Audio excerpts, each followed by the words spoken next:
Bonjour à toutes et tous et bienvenue dans cette nouvelle vidéo qui a pour sujet aujourd'hui les nucléi. Alors les nucléi, qu'est-ce que c'est exactement? C'est une toute petite colonie, une mini-colonie où l'on peut faire de l'élevage de rennes. Donc vous savez tous aujourd'hui que c'est quand même assez important d'avoir quelques rennes d'avance pour pouvoir remérer les colonies quand on se retrouve avec des rennes un peu vieilles qui ont du mal à pondre dans de bonnes conditions. Donc il est important aujourd'hui de posséder des nucléi. Donc vous voyez, ça c'est une confection tout à fait maison. Alors pourquoi j'ai fait ce modèle? C'est mes premiers modèles de nucléi. J'ai fait ces modèles-là tout simplement parce que j'avais la possibilité de récupérer de la palette avec une épaisseur de planche suffisamment importante pour isoler quand même le nucléi. Donc j'ai récupéré tout bêtement ces planches-là pour pouvoir en faire des nucléi. Donc le nucléi, comme vous pouvez le voir, est tout simple, hein. C'est vraiment le toit, donc avec quelques butées pour éviter que le toit se balade partout.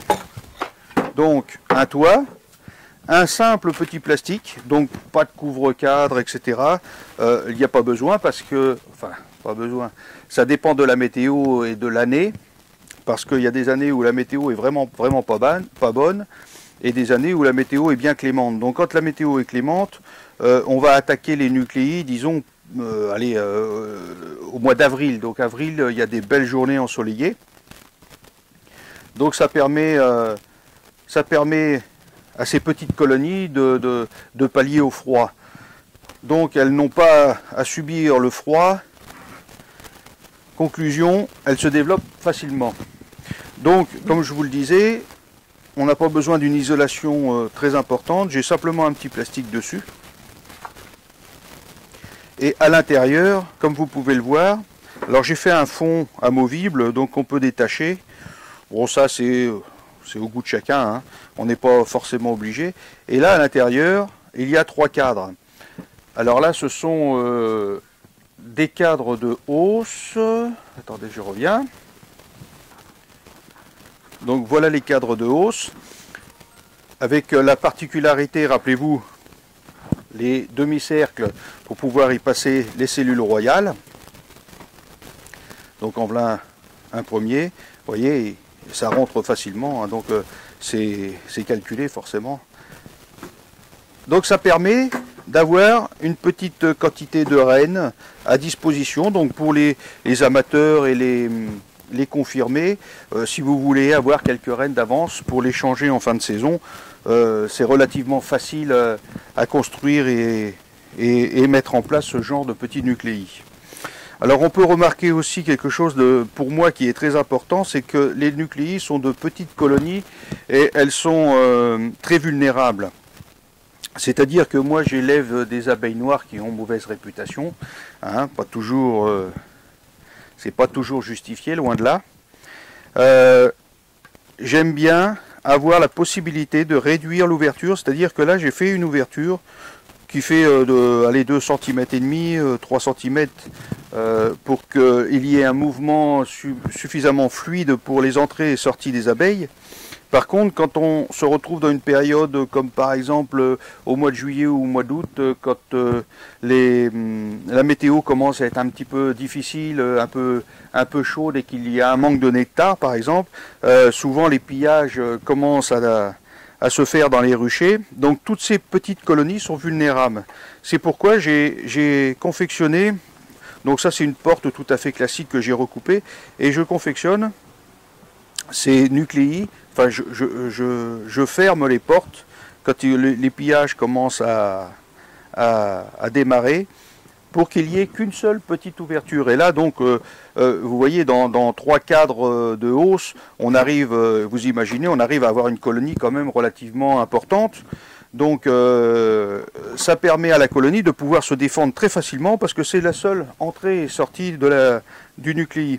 Donc avec un petit trou comme ça, elles peuvent défendre le nucléi sans problème. Et j'ai rarement, enfin si j'ai eu des pillages justement quand la porte était ouverte. Avec une seule petite entrée comme ça, il n'y a vraiment aucun souci de pillage.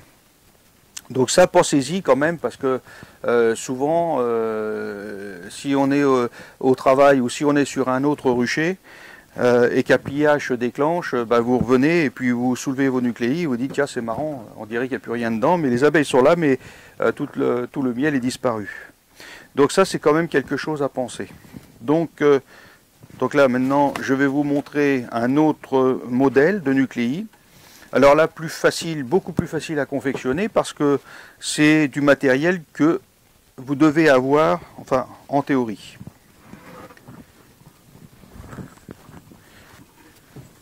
Alors là, ce sont des haussettes. Donc les haussettes se placent au-dessus des ruchettes.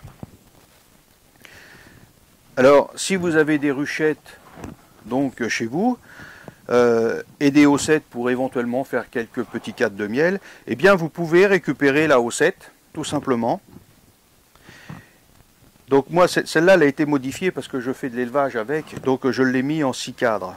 Bon, si vous avez une 5 cadres, bon, c'est pas non plus dramatique si vous possédez une dizaine de ruches et puis quelques ruchettes, c'est vraiment pas dramatique de le laisser en 5 cadres. Donc là-dessus, vous mettez simplement le fond de la ruchette, au-dessus, couvre-cadre ou plastique, ce que vous voulez, couvre-cadre, l'isolant et le toit. Et là, vous avez donc un futur nucléi, donc une colonie qui va se développer relativement facilement et dans de bonnes conditions. Ça fera d'ailleurs une belle petite colonie qui peut éventuellement passer l'hiver, ça ne faut surtout pas l'oublier. Donc si vous n'avez pas besoin de votre reine en fin de saison, il est intéressant de le conserver et de le laisser dans votre rucher, qu'il soit nourri correctement pour passer l'hiver, et ça passe très bien l'hiver. Moi, je fais passer les hivers de mes colonies, mes petites colonies avec de jeunes reines, ils passent l'hiver dans les haussettes. Et c'est quelque chose qui se passe vraiment très très bien. Il faut simplement penser, comme je vous l'ai dit, à la nourriture. Ça, c'est la base, même pour une ruche. Et c'est un moyen aussi, en ayant du matériel standard chez vous, d'arriver à faire quelques reines. Bon, les haussettes, ça coûte pas non plus une fortune, donc ça évite d'acheter beaucoup de matériel différent et d'avoir une multitude de cadres différents et une multitude de matériel à plus se retrouver. Donc vous travaillez toujours avec les mêmes cadres et toujours avec le même matériel. Donc si vous n'avez pas besoin de reine, eh bien ça, vous le gardez pour mettre sur les hausses de vos ruchettes. Voilà, je vais vous montrer encore un autre modèle que vous devez, à mon avis, posséder chez vous, c'est sûr. Alors, ça je suis convaincu que vous avez ce genre de matériel chez vous. Pourquoi? Parce que c'est une hausse d'Adam 9 cadres. C'est la hausse qui va sur les fameuses ruches d'Adam 10 cadres. Donc moi je l'ai passé tout simplement en 10 cadres. Donc les supports de cadres, de 9 cadres, je les ai enlevés pour les mettre en 10. Tout simplement pour avoir un équivalent de cadres de chaque côté, donc 2 fois 5 cadres. J'ai divisé cette hausse en plein centre. J'ai centré donc les supports de cadres. Et je me retrouve maintenant donc avec tout simplement 2 petits nucléi. Donc 2 nucléi de 5 cadres. Donc ça c'est quelque chose que vous pouvez confectionner cet hiver sans problème. C'est rapide à faire. Il suffit simplement de penser au fond. Le fond, il faut impérativement que vous mettiez une latte de séparation.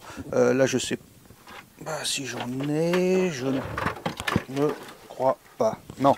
Alors vous pouvez éventuellement bricoler ça sur ces plateaux-là, parce que ça vous évite d'acheter du matériel, c'est tout simplement une question d'économie.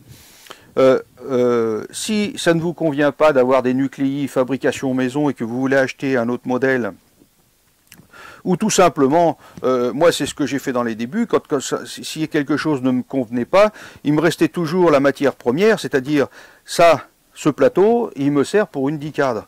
Donc vous ne perdez rien à faire des essais. Là vous mettez une latte de bois ici d'une largeur de 2 cm et demi à peu près, hein, qui vient embuter ici, là dans cette partie-là.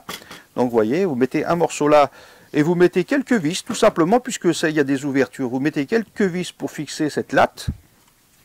Voilà. Et après, vous mettez tout simplement la hausse dessus. Voilà. Et vous vous retrouvez avec un petit nucléi fait maison. Vous avez la possibilité d'avoir deux rennes à disposition. Alors, soit pour remérer, donc c'est-à-dire changer une reine qui malheureusement n'est plus en condition pour pondre correctement et faire évoluer la colonie. Mais vous avez aussi la possibilité d'avoir deux reines pour créer des nouvelles colonies. Donc c'est toujours intéressant dans un rucher, hein, que vous soyez amateur ou confirmé, ça, il n'y a aucun souci. Je dirais que l'amateur va se régaler parce qu'il va voir ses premières reines fait maison, je dirais.